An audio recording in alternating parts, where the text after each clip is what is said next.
This is the 2026 Aprilia Tuono V4 Factory. It's the bike that set the tone for the Hypernakeds way back in the day. And in today's video, I'm gonna get it out on the road, back in the studio, and figure out if it's still the gold standard bike we've all been led to believe. Now, this is a giveaway bike on yammynoob.co. Click the links down below and find out how you can get entered to win it. Big shout out to AF1 and the Piaggio group for supporting this sweepstakes. Now, enough jibber jabber, let's swing a leg and go for a ride.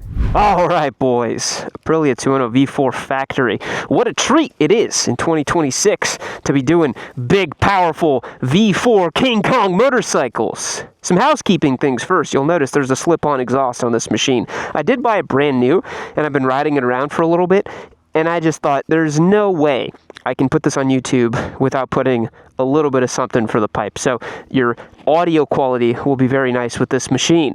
The other bit you'll see, when I flip the key, there is a tiny little wrench at the bottom over here. Fear not, this motorcycle does not have any service issues with it. That's simply the light letting you know that the 600-mile break-in is done and it's ready to go. So let's fire her up, shall we?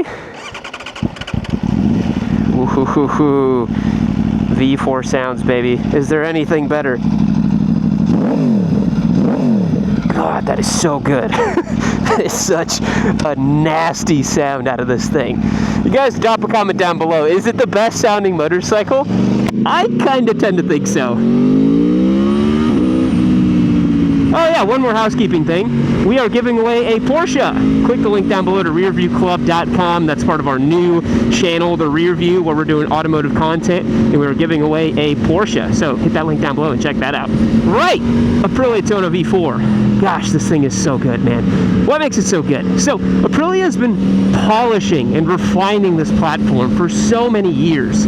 I've been saying this for a while, that Aprilia operates more like a Japanese manufacturer nowadays than an Italian manufacturer. You know, they're not doing super, like, you know, emotional big changes all the time. What they do is they actually take their platforms and just continuously refine them, much like a Japanese motorcycle company would. So the Tuono namesake has been around since the early 2000s, originally in a big twin configuration, but now in the V4. And this frame and engine can trace its lineage all the way back to 2009 when they launched the RSV4. And so this is kind of an older, denser, fatter platform, but because of that, it actually works phenomenally well because they haven't reinvented the wheel. So underneath us is a 1099cc V4, upgraded from 1077 as it used to be, now mimicking the same displacement as its big brother RSV4, but it's not pushing 217 horsepower or whatever. It actually does 178, which is the most usable 178 horsepower I've ever felt. It is so wickedly easy to ride this thing. Super powerful brakes, super confidence-inspiring chassis, if a little bit heavy, and that motor just brings it all together, baby. So beautifully balanced, such a wonderful sound out of this thing.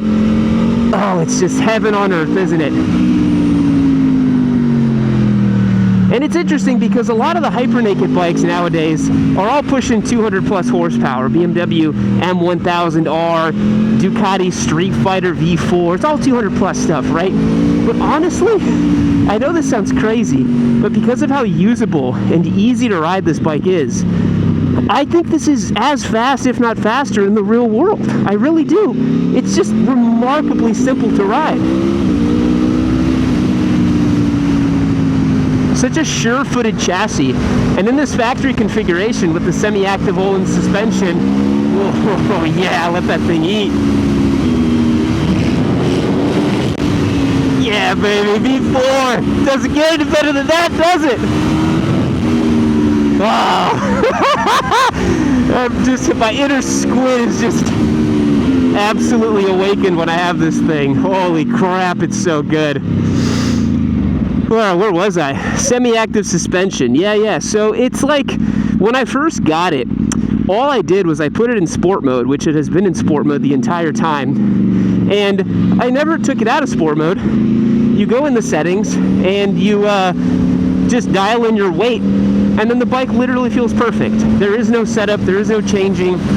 It's so nice to just jump in and have something be so easy to set up. Because a lot of times, you know, I think especially the Japanese bikes, the mechanical clickers, you know, the hardware sometimes isn't the best. You got to swap out the hardware and then you got to dial it in. Having Öhlins and semi-active suspension for a street bike, I think, is your end game. There is no need to get anything else. This is just, it's like you buy it, you set it, you're done, that's it. The Tuono's party trick has been forever that it is truly superbike derived. This frame, the geometry, the setup, all comes from the RSV4 Superbike, which is pretty good stuff. I think Max Biaggi won a championship or two on those back in the late noughties. And so because you have a handlebar, you have a tiny little windshield, it is the most dressed up of the naked motorcycles, but that makes this bike kind of unique. I think it has a beautiful presence about it. You know, the front end of it looks really nice. It has a cool, aggressive stance to it, and it just looks kind of different, you know? It still looks like a very purposeful, interesting sport bike, but it is really neutral and comfortable to ride. And I really love the fact that my butt is up high like a superbike, my foot pegs are up high like a superbike, the gas tank is nice and flat like a superbike, but then I have handlebars, and I'm very comfortable. I would be totally happy to do many, many miles in the saddle with this thing. I would easily do a 200-300 mile day with this motorcycle, no problem. And a lot of guys in Europe do that. They use these as a kind of like sport touring, commuting, you know, long distance, you know, hair on fire kind of motorcycle. But I mean, it's got cruise control, for God's sake. What else do you want? Grab those downshifts using our auto blip down. We can quick shift up, of course. Standard fare for a hyper-naked motorcycle in 2026.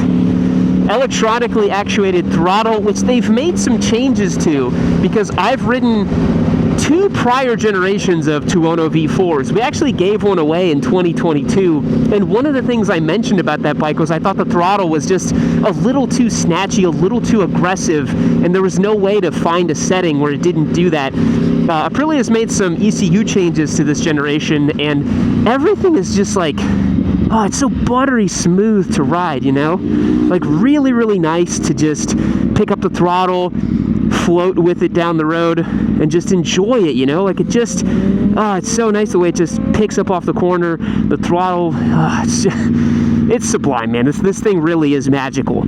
Everything you hear about the Tuono V4, believe the hype. It is so freaking good. Let's open up the first gear a little bit. God, that sound is so good. It's so good. Another thing about the V4 that's really cool is this motorcycle is not just a, okay, you gotta ride it at 8/10, hair on fire to really appreciate and enjoy it, you know? There's some 600s and there's some Hypernakeds that it feels kind of like almost boring and not special to ride unless you're really, really on it and wringing the neck off of it. The Aprilia does this wonderful thing where if you ride it at, you know, 8/9/10 pace, it's super nice. It's so nice. But if you ride it at like 4 or 5/10, that more kind of like relaxed, just like using the torque of the engine, cruising with it, it is also really nice. It's just a really nice place to sit for a long time.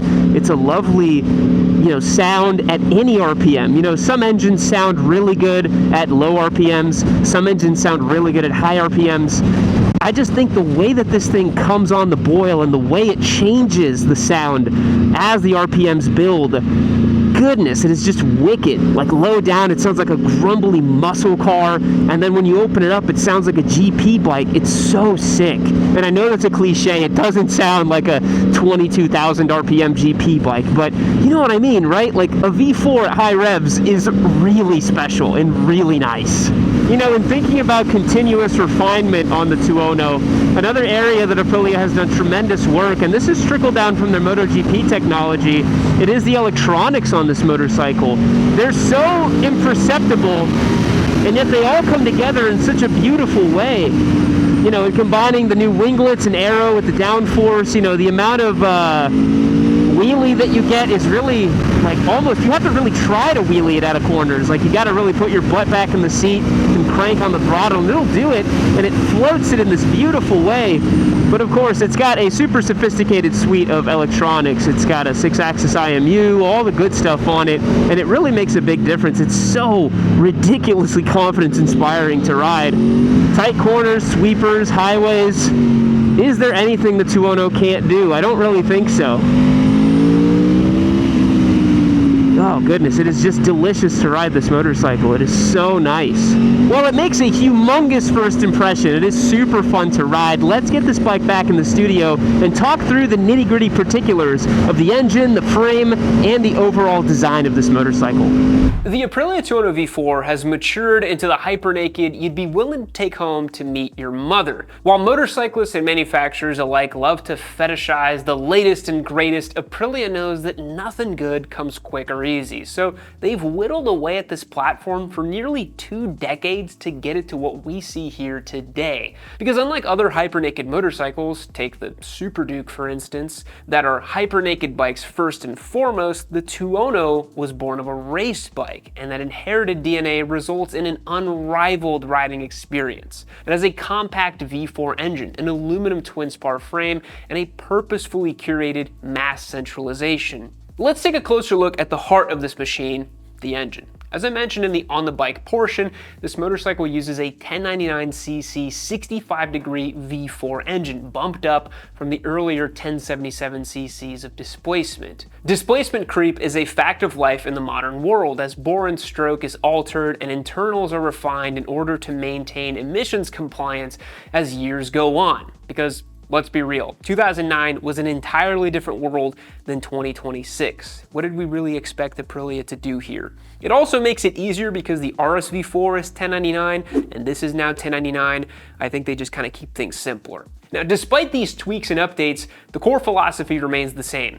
Compact, torquey, high revving, violent in theory, but strangely composed in execution. This engine makes 180 horsepower and 86 foot-pounds of torque. And if you're a terminally online spec sheet warrior, you might think, 180 horsepower? What is this, a beginner bike? The CF Moto V4 prototype makes over 210. Listen up, you little broccoli head. You don't think Aprilia doesn't know what they're doing? The RSV4, from which this bike is based, makes 217 ponies. The Tuono's engine is tuned intentionally. Power delivery matters just as much as top-end power figures.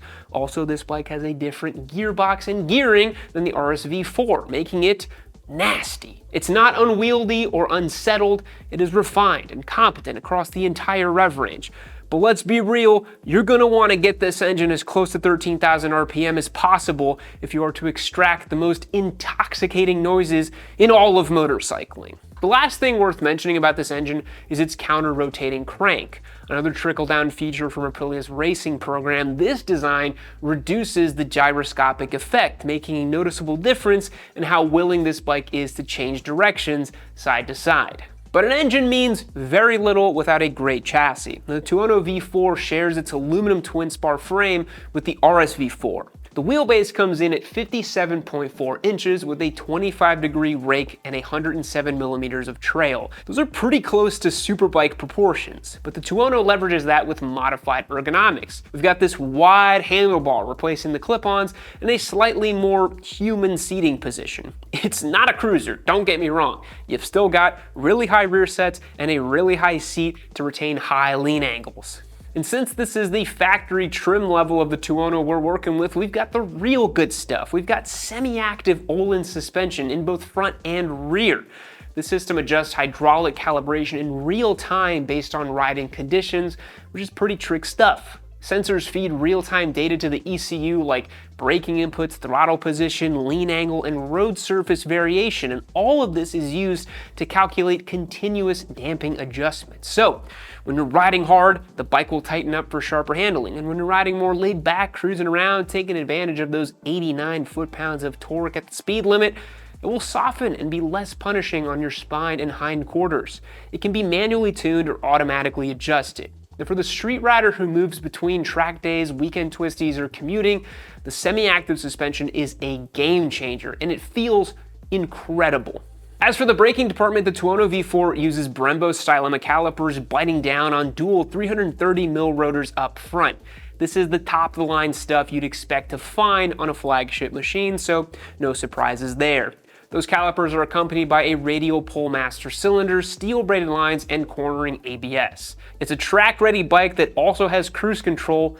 What more could you ask for? So what else makes this a preferable Hypernaked bike? Well, right off the bat, it has a little bit of wind protection. That definitely is something of a novelty in the Hypernaked category. The half fairing deflects wind off of the rider, which makes for a much more sustainable experience at high speeds for long durations of time, which you're gonna wanna do on this machine. Of course, there's winglets included in this package as well, because it's 2026, everything is winglets, both the front and rear of the tail section where they supplant a would-be passenger pillion. Because let's be honest, we ain't taking Deb to Chili's on the back of an Italian V4, right? Come on, that's heresy. Now, you might think the Tuono V4 has been around since 2011, the tech must be totally obsolete by now. Well, you'd be completely wrong. Aprilia's tech package is one of the most comprehensive in the game, contributing to both performance and everyday usability. The APRC suite is full of trickle-down tech goodies from the racing program. You've got multiple levels of traction control, wheelie control, launch control, and engine brake control. In addition to the aforementioned cornering ABS, for reliability, we've also got multiple ride modes, up and down quick shiver with auto blip, and as I said, cruise control. Have people gone decades without cruise control on their bikes? Sure. But once you've had it, it's really nice and there's no going back. And combined with the wind protection, the handlebar, this thing's practically a sport touring bike, right? These systems are controlled by an IMU that's tracking pitch, roll, yaw, and acceleration, and as a result, the electronics are complementary and non-intrusive. You barely know that they're there. Now, there's no denying the Italians know what they're doing when it comes to motorcycle design, and if you win this bike and you pull up to the gas station, no one's gonna be mistaking it for a Honda, that's for sure. It's got a really aggressive look, the exposed aluminum frame, and one of the most tastefully executed winglets in the game as well. They look deliberate and cohesive with the design of the bike, not like someone just bolted on a cafeteria tray on the front of a naked bike. The whole package looks expensive and premium. It has X factor that you demand from a top level trim of a flagship Italian Hypernaked motorcycle.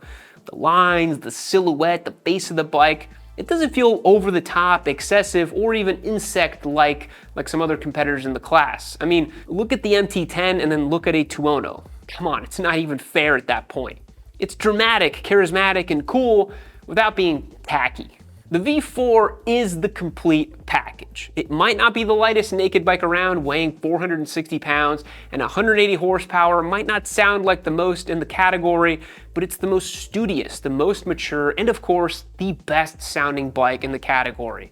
It slots a unique position somewhere between fully fared superbike and totally stripped down Hypernaked. It's a machine that's been refined for 15 years, and it really shows. The V4 Tuono really knocked the world's socks off when it was introduced back in the early 2010s, and it's been the same story ever since. Every generation has become easier to ride, more ferocious, and always sounding better than 99% of motorcycles on the road. This factory edition is superlative, don't get me wrong, and I think for 95% of street riders, a base model Tuono V4 with a well set up suspension is not only a fantastic value proposition at under $20,000, but also a monster motorcycle that you'd seldom get bored of. There are genre-defining motorcycles throughout history, and time has proven that the Tuono V4 was always a winning formula. If you've got some serious seat time under your belt, you want something that handles in a sure-footed way, and you just can't resist the allure of the V4 sounds, the Tuono might just be your willing dance partner.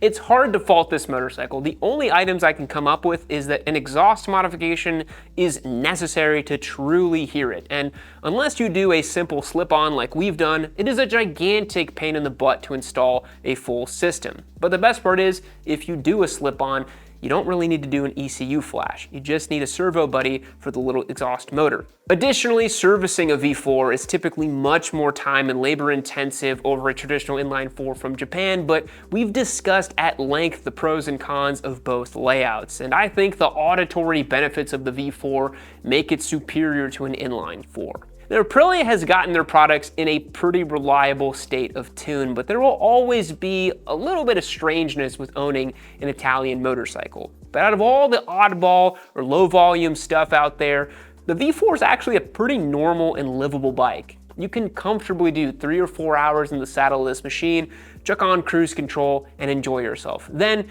you can take it to a racetrack, have a blast, and just beat up on everybody at your local group. And then you can commute back to the office with it the very next day. What's not to love? Yes, it's a little bit fat. It's a little last gen in certain places compared to the other big red Italian manufacturers' offerings. But these bikes are phenomenally easier to live with than those other bikes are, and they're way cheaper too. I really dig this V4. It's one of the most fun street bikes I've tried, and for today's review, we're gonna rate it a 9.6 out of 10. Thanks for watching today's video. Remember, this bike is up for grabs on yammynoob.co. Make sure you're entered to win. And hey, if you made it all the way to the end of the video, check out our Porsche giveaway while you're down there too. Thanks for watching. We'll catch you in the next one.